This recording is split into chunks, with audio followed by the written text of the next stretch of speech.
హైదరాబాద్లోని తార్నాక, నాచారం, ఈసీఐఎల్ ప్రాంతాల్లో వర్షం కురుస్తోంది. ఆయా ప్రాంతాల్లోని పరిస్థితిని మా ప్రతినిధి రఘుపతి నాయుడు తెలుసుకుందాం. రఘుపతి, చెప్పండి, నాచారం, ఈసీఐఎల్ ప్రాంతాల్లో వర్ష ప్రభావం ఎలా ఉంది? రాకేష్, రాత్రి నుంచి కూడా ఎడతెరిపి లేకుండా ఈ ప్రాంతంలో వర్షం కురుస్తోంది.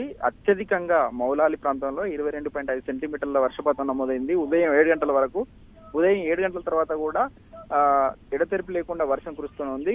ఇప్పుడిప్పుడు కొద్దిగా తెరిపినిచ్చినట్టు కనిపిస్తున్నా కూడా మళ్ళీ వర్షం వచ్చేటువంటి అవకాశం కనిపిస్తుంది. ఈ ప్రాంతంలో పూర్తిగా ఇటు కుషాయిగూడ గానీ, ఈసీఐఎల్, ఇటు కాప్రా సర్కిల్ సంబంధించినటువంటి దాదాపుగా వందలాది కాలనీలన్నిటికి కూడా ప్రధాన నగరంతో సంబంధాలు దాదాపుగా తెగిపోయాయి. ఎందుకంటే అటువైపుగా వెళ్లేందుకు కేవలం 3 మార్గాలు మాత్రమే ఇక్కడ నుంచి ఉన్నాయి. ఇది లాలాపేట్ గానీ, అదేవిధంగా నాచారం, చిలుకానగర్ మీదుగా ప్రధాన రహదారి వైపు అంటే వరంగల్ హైవే గానీ, అటు ఎల్బీ నగర్ హైవేకు వెళ్లాలంటే ఈ 3 మార్గాలే ప్రధానంగా ఉంటాయి. అయితే పైనుంచి వచ్చినటువంటి వరద ప్రభావంతో నాచారం నాలా పొంగి ప్రవహిస్తుంది. అటు లాలాపేటలో కూడా పొంగి ప్రవహిస్తుండటం, యువతలు ఉన్నటువంటి మరో రహదారి నాచారం నాలా పొంగి ప్రవహిస్తుండటం, చిలుకానగర్ ప్రాంతంలో కూడా పొంగి ప్రవహిస్తుండటంతో పూర్తిగా వాహన రాకపోకలు నిలిచిపోవడం జరిగింది. అయితే ఇవాళ రేపు 2 రోజుల పాటు వరుస సెలవు దినాలు కావడంతో కొంత ట్రాఫిక్ తక్కువగానే ఉంది. అయితే అయినప్పటికీ ప్రైవేటు ఉద్యోగాలకు వెళ్లే వాళ్ళు కానీ, ఇతర అవసరాల కోసం వెళ్లే వాళ్ళు కానీ వెళ్లేటువంటి పరిస్థితులు. ఒకవేళ ప్రధాన రహదారికి వెళ్లాలంటే వీళ్ళు తిరుమలగిరి నుంచి అటు తిరిగి వెళ్లాల్సి ఉంటుంది, లేదంటే ఇటుగా గట్కేసర్ నుంచి తిరిగి వెళ్లాల్సి ఉంటుంది. మొత్తంగా కొంత ట్రాఫిక్ సంబంధించి మాత్రం అస్తవ్యస్త పరిస్థితి ప్రస్తుతం కనిపిస్తా ఉంది. ఈ క్రమంలోనే భారీ వర్ష సూచన ఉన్నటువంటి క్రమంలోనే ప్రభుత్వం కూడా 2 రోజుల పాటు సెలవులు ప్రకటించింది. ఇటు నాచారం నాలా పొంగి ప్రవహిస్తుండటంతో కింద ఉన్నటువంటి కొన్ని కాలనీల్లో ఇళ్లలోకి నీరు చేరింది. ప్రధాన మల్లాపూర్ ప్రాంతంలో ఉన్నటువంటి బ్రహ్మపురి కాలనీ నీళ్లలో మునిగింది. దాదాపుగా ప్రజలంతా కూడా బయటికి రాలేనటువంటి పరిస్థితి ప్రస్తుతం అక్కడ కొనసాగుతోంది. రాకి, అదే రఘుపతి, చెప్పండి, జిహెచ్ఎంసీ అధికారులు ముందస్తుగా ఏమైనా ప్రత్యేక చర్యలు చేపట్టారా? నిన్న అర్ధరాత్రి నుంచి కూడా మంత్రులు కానీ, ప్రజాప్రతినిధులంతా కూడా ప్రజలకు అందుబాటులో ఉన్న ముఖ్యమంత్రి ఆదేశాలతోటి ముందస్తు చర్యలు చేపట్టారు. అయితే ప్రస్తుతం మాత్రం పూర్తిగా పరిస్థితి అదుపులో ఉందని అధికార యంత్రాంగం చెప్తుంది. మరోసారి పరిస్థితిని సమీక్షించేందుకు, అదేవిధంగా వివిధ ప్రాంతాల్లో ఉన్నటువంటి పరిస్థితిని మదింపు చేసేందుకు మంత్రి కేటీఆర్ మరి కాసేపట్లో ఉదయం 11 గంటలకు జిహెచ్ఎంసీ కేంద్రంగా ఉన్నతాధికారులతో మరోసారి సమీక్ష సమావేశం నిర్వహించనున్నారు. ఈ సమీక్షలో కింది స్థాయి నుంచి వచ్చేటువంటి సమాచారం ఆధారంగా మరిన్ని అదనపు చర్యలు తీసుకునేటువంటి అవకాశం ఉంది. ఇప్పటికే ఎన్డీఆర్ఎఫ్ కానీ, అదేవిధంగా ఆర్మీకి సంబంధించినటువంటి విభాగాలను సిద్ధంగా ఉంచారు. ఆయా పటాలాలకు సంబంధించినటువంటి ఉన్నతాధికారులు కూడా ఎప్పటికప్పుడు జిహెచ్ఎంసీ అదేవిధంగా ప్రభుత్వ యంత్రాంగంతో టచ్ లో ఉన్నారు. వాళ్ళంతా కూడా ఎప్పటికప్పుడు సమాచారాన్ని తీసుకొని అవసరమైతే వెంటనే రంగంలో దిగి సహాయక చర్యలు పాల్గొనేందుకు సిద్ధంగా ఉన్నట్లుగా ఆర్మీ అధికారులు కూడా, మేజర్ స్థాయి అధికారులు పలుమార్లు జిహెచ్ఎంసీ అధికారులతో సంప్రదింపులు జరుపుతూనే ఉన్నారు. అయితే ప్రస్తుతం అల్వాల్లో అంటే దాదాపుగా 4 రోజులుగా కురుస్తున్నటువంటి భారీ వర్షాలతోటి అల్వాల్ కానీ, నిజాంపేట్, టోలీ చౌకీ ప్రాంతాలను మాత్రం ఇప్పటికీ ఆర్మీ అధికారులు రెక్కి నిర్వహించడం జరిగింది. ఒకవేళ పరిస్థితి అదుపు తప్పితే కనుక పూర్తిగా సహాయక చర్యలు దిగేందుకు ఆర్మీ అధికారులు ఆ ప్రాంతాల్లో రెక్కి నిర్వహించడం జరిగింది.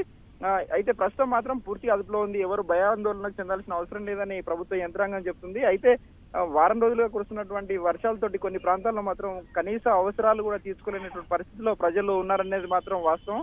అటు నిజాంపేట్ కానీ, కుత్బుల్లాపూర్ కానీ, ఇటువైపుగా అంటే తూర్పు వైపుగా ఉన్నటువంటి కాప్రా వైపుగా, ఇటు అల్వాల్ ప్రాంతంలో కానీ కొంత ఇంకా పరిస్థితులు వచ్చేటువంటి పరిస్థితి ఇప్పుడు అప్పుడే కనిపించట్లేదు. మరో 4 రోజుల పాటు భారీ వర్ష సూచన ఉన్నటువంటి ప్రస్తుత తరుణంలో వీళ్ళకి సహాయక చర్యలు చేపట్టడం కూడా కొంత అదే సిబ్బందికి ఇబ్బందిగానే మారుతోంది. ఆయా ప్రాంతాల్లోనే ప్రస్తుతమే ఇబ్బందులు ఉన్నటువంటి ప్రాంతాలు మరోసారి భారీ వర్షం కురిస్తే కనుక అదుపు తప్పేటువంటి పరిస్థితిని కూడా పూర్తిగా సమీక్షిస్తూ ఆర్మీ అధికారులకు కూడా దాన్ని అదుపులోకి తీసుకోవాల్సిందిగా, అదేవిధంగా సహాయక చర్యలు చేయాల్సిందిగా ఆర్మీకి అప్పగించారు. రాకేష్, అయితే రఘుపతి, చెప్పండి, ఈ భారీ వర్ష సూచన నేపథ్యంలో ప్రజలకు ప్రభుత్వం తరఫున ఎలాంటి సూచనలు చేస్తున్నారు? ప్రభుత్వం అంటే పదే వివిధ విభాగాలకు సంబంధించినటువంటి ఉన్నతాధికారులు కూడా ఎప్పటికప్పుడు ప్రజలను అప్రమత్తం చేస్తూనే ఉన్నారు. అయితే అయినప్పటికీ కూడా చరిత్రలో దాదాపుగా 100 ఏళ్ల చరిత్రలో 2వ అతిపెద్ద వర్షపాతంగా ఇది నమోదైంది. అది కూడా తక్కువ సమయంలో ఎక్కువ వర్షపాతం నమోదైనటువంటి ప్రాంతం కూడా ఇదే నమోదైంది. అది కూడా ఈ వారం రోజుల్లోనే ఇలాంటి పరిస్థితి ఉత్పన్నమైందని చెప్తా ఉన్నారు. నిన్న వాతావరణ శాఖ అధికారులను కూడా పిలిపించుకొని రాష్ట్ర మంత్రి కేటీఆర్ సమీక్షించారు. ఈ పరిస్థితి గతంలో ఎప్పుడైనా తలెత్తినటువంటి వివరాలు కూడా ఆయన స్వీకరించడం జరిగింది.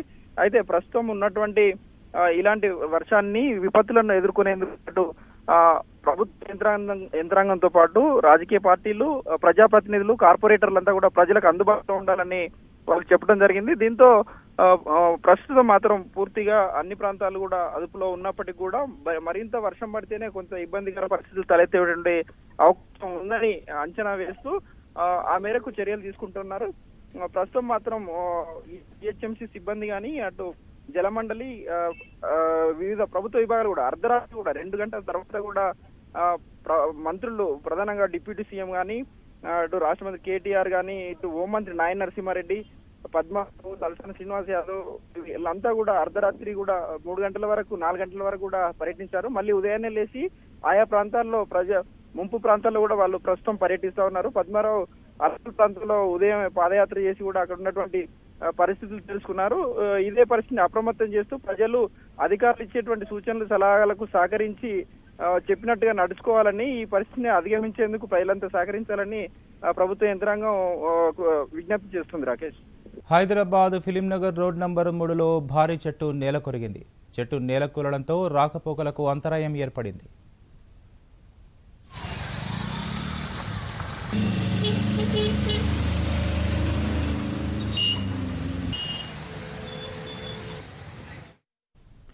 హైదరాబాద్ నగర వ్యాప్తంగా ఎడతెరిపి లేని వర్షం కురుస్తోంది. మౌలాలి, మల్కాజ్గిరి, నారాయణగూడ, చిలకలగూడ, ఫీవర్ ఆసుపత్రి ప్రాంతాల్లో వర్షం పడుతోంది.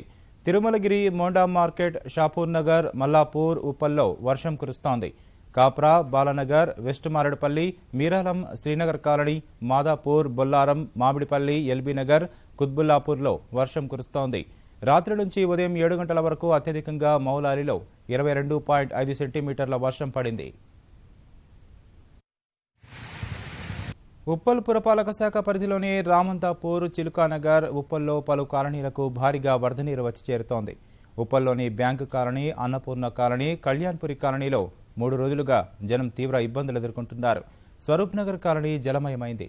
ఉప్పల్ చిలుకానగర్ మార్గంలోని మూసీ వంతెనపై నుంచి నీరు ప్రవహిస్తుండడం వల్ల రాకపోకలకు అంతరాయం తలెత్తింది. మూసీలోకి భారీగా వరద ప్రవాహం చేరుతుండడం వల్ల ఉప్పల్, నాగోల్ మధ్య వాహనదారులు ఇక్కట్లు ఎదుర్కొంటున్నారు. బోడుప్పల్ పురపాలక సంఘం పరిధిలోని రావురు పూర్తిగా నిండిపోవడంతో కట్టపై నుంచి నీరు పొంగి పొర్లుతోంది. ఫలితంగా ద్వారకానగర్ కాలనీ నీట మునిగింది. ఘట్కేసర్ మండలంలోని మూసీ పరివాహక ప్రాంతంలోని గ్రామాలకు భారీగా వరద నీరు వచ్చి చేరుతోంది. ఎరిమెల్లి మూసీ వాగు పొంగుతోంది. వర్షం కారణంగా వరంగల్ జాతీయ రహదారికి అనుసంధానంగా ఉన్న ఉప్పల్, మేడిపల్లి, ఘట్కేసర్, బోడుప్పల్ ప్రాంతాల్లోని రోడ్లు చెరువులను తలపిస్తున్నాయి. జంట నగరాల్లో కాల్వలు పొంగుతున్నాయి. ఎడతెరిపి వర్షంతో కాల్వల్లో వరద నీరు భారీగా ప్రవహిస్తోంది. ధరణి నగర్ వద్ద పరిస్థితిని మా ప్రతినిధి చంద్రశేఖర్ ప్రత్యక్ష ప్రసారం ద్వారా అందిస్తారు. భారీ వర్షాలు అతలాకుతలం చేస్తున్నాయి. నగరంలోని పలు ప్రాంతాల్లో ఎడతెరిపి లేకుండా కురుస్తున్న వర్షాలతో జనజీవనం స్తంభిస్తోంది. పెద్ద ఎత్తున ఇళ్లలోకి నీరు చేరడంతో పల్లపు ప్రాంతాల్లో ప్రజలు అనేక రకాల ఇబ్బందులు పాలవుతున్నారు. అటు అపార్ట్మెంట్లు, సెల్లాలలోకి కాకుండా నివాస ప్రాంతాల్లోకి పెద్ద ఎత్తున నీరు చేరడంతో స్థానికులు అనేక రకాల ఇబ్బందులు పాలవుతున్న పరిస్థితి ఉంది. నగరంలోని రహదారులపై పెద్ద ఎత్తున నీరు చేరడమే కాకుండా కాలనీలో కూడా కుంటలు, చెరువులకు గండ్లు పడి పెద్ద ఎత్తున నీరు కాలనీలోకి ప్రవేశిస్తున్న పరిస్థితి ఉంది. ఇప్పుడు మనం కూకట్పల్లి ఆల్విన్ కాలనీ పరిధిలోని ధరణి నగర్లో ఉన్నాము. ఇక్కడ పెద్ద ఎత్తున పక్కనే ఉన్న పెరిక చెరువుకు గండిపడడంతో ఈ కాలనీలోకి నీరు భారీగా ముంచెత్తింది. ఇళ్లలోకి కూడా నీరు చేరడంతో ప్రజలు నానా రకాల ఇబ్బందులు పాలవుతున్నారు. చిన్న పెద్ద పిల్లలు కూడా అనేక రకాల ఇబ్బందులు పాలవుతున్న పరిస్థితి ఉంది. ఇక్కడ మనం ప్రత్యక్షంగా చూస్తే ఇళ్లలోకి నీరు చేరుతున్న పరిస్థితి దృశ్యాలను కూడా మనం చూస్తున్నాం. అయితే ప్రజలు కూడా పెద్ద ఎత్తున బయటికి వచ్చి ఇళ్లలో ఎవరు ఉండకుండా బయటికి వచ్చి ఇంట్లోని సామాగ్రి అంతా నీటిలో నానిపోవడంతో ప్రజలంతా కాలనీలోని రహదారులపైకి వచ్చి ఇక్కడ కాలనీలో రహదారులపైన గడుపుతున్న పరిస్థితి. చిన్న పిల్లలు కూడా ఇక్కడ రహదారులపైన గడుపుతున్నారు. వారిని అడిగి తెలుసుకుందాం. మీకు చెప్పండి, మీకు ఈ వర్షం వల్ల మీరు ఎలాంటి ఇబ్బందులు పడవచ్చు? సార్, 4 రోజుల నుంచి మాకు పాలు లేవు, నీళ్లు లేవు, షాపులన్నీ నీళ్ళు వచ్చి మొత్తం తడిసిపోయినాయి. పిల్లలతోటి చాలా ఇబ్బందులు పాలైపోయాం. అక్కడ కాలం ఉందంటే మొత్తం పూర్తి చేసి దానిపైన ఇల్లు కట్టారు. ఆ కాలం చిన్నదైపోయి నీళ్లు బయటకు వచ్చేస్తున్నాయి. ఎవరు పట్టించుకునే నాదులు లేరు. వారం నుంచి మాకు ఇయే బాధలు. ఇళ్ళంతా మొత్తం మోకాళ్ళ పైన నీళ్ళు వచ్చేసినాయి. 3 ఫీట్ల పైన సామాన్ మొత్తం తడిసిపోయినాయి. బియ్యం ఏమి లేవు అసలు. మాకు బయట నుంచి తెచ్చుకోవడానికి కూడా పోవడానికి మార్గం లేదు. షాపులు మూసేశారు. షాపులు తడిసిపోయి వాళ్ళు బాధపడుతున్నారు. ఇట్లా ఉన్నాయి మా బాధలు ఎవరు పట్టించుకోవట్లా. ఇంత మట్టుకు వచ్చి కనీసం ఒక పాల ప్యాకెట్ ఇచ్చిన వాళ్ళు కూడా లేరు మాకు. ఇట్లా చెప్పండి, మీకు ఎలాంటి సమస్యలు మీరు సమస్యలు ఏం సమస్య మొత్తం అన్ని మునిగిపోయినాయి. సడన్ అర్ధరాత్రి కూడా మొత్తం నీళ్ళు వచ్చినాయి సార్ ఇంట్లోకి. పిల్లలు వాళ్ళు గోలెత్తిపోతున్నారు. మొత్తం అన్నీ అప్పటికప్పుడు సడన్ వచ్చేసిందండి. సముద్రం పొంగినట్టు పొంగింది. అన్ని బియ్యం అన్నీ కూడా మునిగిపోయినాయి. మేము ఇంట్లోనే అలా కూర్చున్నాము. కొద్దిసేపు కూర్చున్నాక మాకు తెలిసిన వాళ్ళు పైన ఉంటారు రమ్మంటే కొద్దిసేపు పిల్లలు తీసుకుని వెళ్ళి కూర్చున్నాం. మొత్తం అన్నీ మునిగిపోయినాయండి. బియ్యము, బట్టలు, సోఫాలు అన్నీ ఏమి మనుషులు పైకి ఎక్కువ కూర్చున్నా కానీ మంచాలు కూడా మునిగిపోతుంటే నైట్లో ఇంకెవరితో చెప్పుకోవాలి. కొంచెం తగ్గాక ఇలాగ ఈదుకుంటా వెళ్ళినట్టు వెళ్ళి తెలిసిన వాళ్ళు ఇంట్లో పైన కూర్చున్నాం. 4 days నుంచి అండి ఇలా వచ్చేసినాయండి నీళ్ళు. ఈ నీళ్ళు ఎక్కడి నుంచి వస్తున్నాయి? ఈ సమస్య ఎందుకు ఎదురైంది అనుకుంటున్నారు? ఇక్కడ చెరువు కట్ట దగ్గర నుంచి వస్తున్నాయి సార్. పిల్లలకి చాలా ఇబ్బంది అయిపోయింది. షాపులకి వెళ్దామన్నా షాపులు తీయలేరు. షాపులు కూడా చాలా నష్టపోయారు. బయటికి వెళ్దామంటే వాటర్ ఉన్నాయి. ఇంటి ముందు అంతా వాటరే ఉన్నాయి. పిల్లలతో చాలా కష్టం అయిపోయింది. పాల ప్యాకెట్కి వెళ్దామన్నా బయటికి వెళ్ళడానికి లేదు. వెంటనే ఈ సహాయక చర్యలు చేపట్టడంలో అధికారులు ఏ రకంగా వ్యవహరించారు? అధికారులు వెంటనే వచ్చి చర్యలు తీసుకున్నారు. అందరూ వచ్చి చూసి వెళ్తున్నారు కానీ ఎవరు పట్టించుకోవట్లేదండి. ఇక్కడ పెద్ద ఎత్తున ప్రజలు కూడా తరలి వస్తున్న పరిస్థితి ఉంది. వారిని అడిగి తెలుసుకుందాం. చెప్పండి సార్, మీరు వరద నీరు మీ కాలనీని ముంచెట్టడంతో మీరు ఎలాంటి సమస్యలు పాలవుతారు? ఈ ధరణినగర్లో ఉన్నటువంటి వరద పరిస్థితికి ముఖ్య కారణం కేవలం 3 శాఖలను మనం దోషులుగా చిత్రీకరించాలి. మొట్టమొదటిది రెవెన్యూ శాఖ, రెండవది జిహెచ్ఎంసీ, మూడవది ఇరిగేషన్ డిపార్ట్మెంట్. నాలాల ప్రభుత్వ స్థలాలు కబ్జా అవుతుంటే పట్టించుకోకుండా నిద్రపోతున్నటువంటి రెవెన్యూ అధికారులు, వీరు నిద్రపోయిన తర్వాత వీళ్ళని లేపడానికి కూడా చేతగానటువంటి పరిస్థితిలో ఉన్నటువంటి జిహెచ్ఎంసీ, నాలాల పక్కన ఉన్నటువంటి ఇళ్లకి పర్మిషన్ ఇచ్చేటువంటి జిహెచ్ఎంసీ. అసలు సిటీలో ఎన్ని చెరువులు ఉన్నాయి, చెరువులు విస్తీర్ణం ఎంత ఉంది, వర్షం వస్తే చెరువులు ఎటువంటి దుష్పరిణామాలు ఎదుర్కొంటాయనే దాని మీద కూడా సరైనటువంటి అవగాహన కూడా లేనటువంటి రెవెన్యూ శాఖ, ఇరిగేషన్ డిపార్ట్మెంట్ వల్ల మాత్రమే ఇన్ని మునుగుతున్నాయి. ఎప్పుడు కూడా ఏమాత్రం హడావుడి చేయాలన్నా ఎండాకాలం చేయాల్సిన పనులు వర్షాకాలంలో చేయటం, వర్షాకాలంలో చేయాల్సిన పనులు వర్షాకాలంలో కూడా చేయకపోవడం అనేది జిహెచ్ఎంసీ యొక్క దౌర్భాగ్య పరిస్థితి. కాబట్టి ఈరోజు దాదాపు 350 మంది కుటుంబాల వాళ్ళందరూ రోడ్ల మీద ఉన్నారు. దాదాపు 2 రోజుల నుంచి కూడా స్కూళ్ళని బంద్ అయినటువంటి పరిస్థితి. సిటీలో ఉన్నటువంటి నీళ్లను చూసి సిటీ పరిపాలకులు పరిస్థితి అంచనా వేసే దౌర్భాగ్య పరిస్థితుల్లో ఉన్నారు. మనం ఈ పరిగి చెరువు మా పక్కనే ఉంది. దాని మీద ఉన్నటువంటి ఆక్రమణలను తొలగించమని చెప్పి గత 20 సంవత్సరాల నుంచి చెప్తున్నప్పటికీ కూడా ఎవరు కూడా దీన్ని పట్టించుకున్న పాపాన పోలేదు. గత పాలకులు చేశారని ఇప్పటి పాలకులు ఏం చేస్తారు, వచ్చే పాలకులు చేయడం, ఇటువంటి వాటి మీద కాకుండా రాజకీయాలకు అతీతంగా, మతాలకు అతీతంగా, కులాలకు అతీతంగా, పార్టీలకు అతీతంగా ప్రతి కాలంలో ఉన్నటువంటి సమస్యను పూర్తి స్థాయిలో పరిష్కరించడానికి తగిన చర్యలు తీసుకోవడం మాత్రమే మీడియా వాళ్ళకు కూడా పని కల్పించినట్టు అవుతుంది. పాపం దాదాపు మూడు ఛానల్స్ వాళ్ళు 24 గంటలుగా మా కాలనీని కవర్ చేస్తున్నారు. ఇటువంటి దౌర్భాగ్య పరిస్థితి ఇంకొకసారి రాకుండా ఉండాలని ఈ 3 శాఖలు సమన్వయంతో పనిచేయాలని కోరుతున్నాం. ఈ మొత్తంగా ధరణి కాలనీలో ఉన్న పరిస్థితి, పెద్ద ఎత్తున తరలి వచ్చిన ప్రజలతో మొత్తం ఇళ్లలో ఎవరూ లేకుండా అంత కాలనీలోకి తరలి వచ్చి కాలనీలోని నీటిలోనే గడుపుతున్న పరిస్థితి మనం ప్రత్యక్షంగా చూస్తున్నాం. పైన ఉన్న పెరిక చెరువుకు గండిపడడంతో ఈ ప్రాంతం అంతా జలమయమై ఇళ్లలోకి భారీగా నీరు చేరిన పరిస్థితి ఉంది. ఇళ్లలో ఎవరు ఉండలేని పరిస్థితి. ఇళ్లలోని సామాగ్రి పూర్తిగా నానిపోవడంతో పాటు వర్షంలో తడుస్తుండేలో ఉండక అందరూ బయటకు వచ్చిన పరిస్థితి ఉంది. అయితే తాము అనేక రకాల ఇబ్బందులు పాలవుతున్నప్పటికీ ఎవరు ఇళ్ళకి రాలేదని ఎవరు పట్టించుకోవడం లేదని కూడా కాలనీవాసులు ఆరోపిస్తున్నారు. పైన ఎగువన ఉన్న చెరువుకు గండిపడటంతో ఈ పరిస్థితి ఎలా అవుతుంది.